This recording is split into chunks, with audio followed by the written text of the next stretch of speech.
Uno de tantos que se presentaron en esa época oscura aquí en Coahuila, el caso de la desaparición de este joven y sus acompañantes originarios de Querétaro. Un tema que está hoy más que nunca, más vigente que nunca aquí en Coahuila y en general en todo México, después de lo dado a conocer allá en Jalisco, en Teuchitlán, Jalisco, en el rancho Izaguirre, el tema de las desapariciones forzadas y el terror que los grupos delictivos han sembrado desde años en gran parte del territorio mexicano. Terror del que Coahuila pues no quedó ajeno en su mayoría o en su mayor parte por el actuar del grupo delictivo Los Zetas, encabezado por los hermanos Treviño Morales, hoy enfrentando la justicia en Estados Unidos.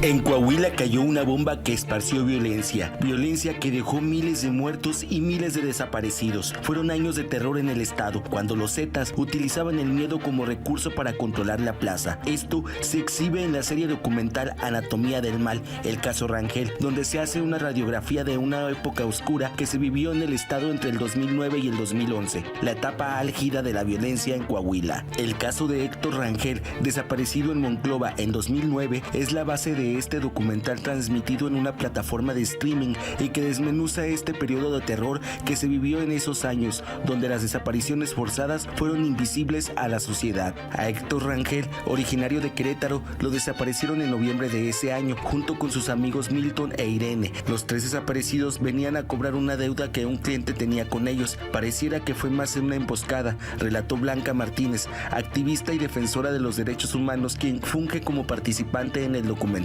Una de las características de la mayoría de los casos de desaparición es que eran de personas que desaparecían en grupo. Podemos decir que de los casos que tenemos documentados, entre el periodo del 2007 al 2014, más del 50% de los casos eran de personas que desaparecían en grupo, que no eran ciudadanos o residentes de Coahuila. Una de las características más interesantes de las desapariciones que ocurrían en Coahuila era el perfil de las víctimas. En Coahuila se desaparecía a los foráneos, personas originarias de otros estados. La mayor parte de ellas eran originarios de otros estados que estaban en tránsito por Coahuila, casi siempre por cuestión de trabajo. O como en el caso de Héctor Rangel, que también estaba vinculado a su trabajo, que venían a cobrar una deuda del negocio de ropa que ellos tienen allá en Querétaro, ¿no? Después del 2014-15 es que se empiezan a dar más desapariciones de residentes y cambian las estadísticas, pero en aquellos años fundamentalmente eran personas de otros estados. Mientras en Nuevo León la mayoría de los desaparecidos eran jóvenes y adolescentes, en Coahuila se desaparecieron a personas en edad productiva, hombres de entre los 23 y los 45 años, con diferentes ocupaciones. La desaparición masiva de personas con este perfil tenía dos causas. Una era la disputa del territorio, mantener el control sobre la plaza. Los delincuentes podían confundirlos con integrantes de cárteles rivales. Al estar hablando de un perfil de hombres jóvenes en edad productiva, con diferentes tipos de ocupaciones, porque no era un perfil único.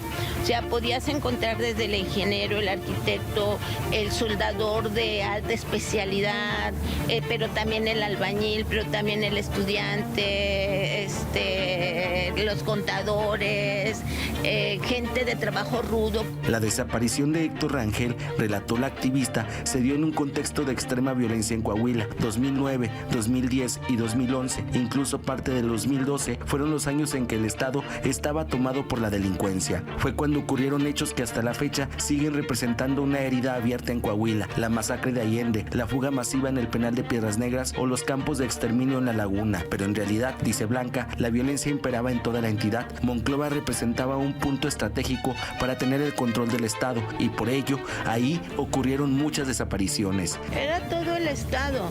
Lo que pasa es que Monclova, ser el centro del del estado, de Coahuila, obviamente se tenían que tener como plazas referenciales. Para sembrar el miedo en la población, los delincuentes dejaban los cuerpos de sus víctimas expuestos en la vía pública, protagonizaban enfrentamientos en los bulevares más concurridos. La barbarie de la violencia contra personas. Entonces, cuando te exhiben la violencia de tal manera, lo que puede pasar a una persona que colabore o no en lo que te estén exigiendo como el pago de derecho de piso.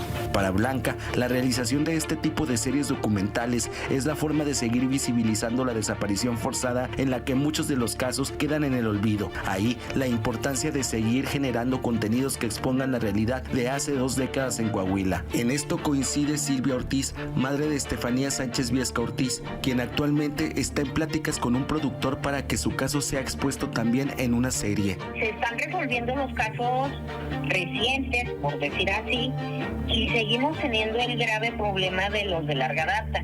Claro. Entonces, esto poco se está moviendo y tenemos que hacer ver o dar a conocer cuál es el grave problema que tiene el gobierno, cualquiera que sea, para poder resolver nuestra situación. Por ello, Silvia Ortiz, también dirigente del colectivo Grupo Vida, destacó la importancia de que siga visibilizándose el fenómeno criminal de la desaparición de personas, sobre todo los casos que ocurrieron hace casi 2 décadas y que en aquel tiempo eran invisibles para la sociedad. A diferencia de un homicidio donde se tiene un cuerpo, la desaparición es un delito continuo y permanente, es decir, es un crimen que mientras no se resuelva sigue lacerando a los familiares de la víctima. Es una tortura constante generada por la incertidumbre de no saber dónde se encuentra su ser querido. Con imágenes de Adrián Fuentes, para Telezócalo, Luis Durón.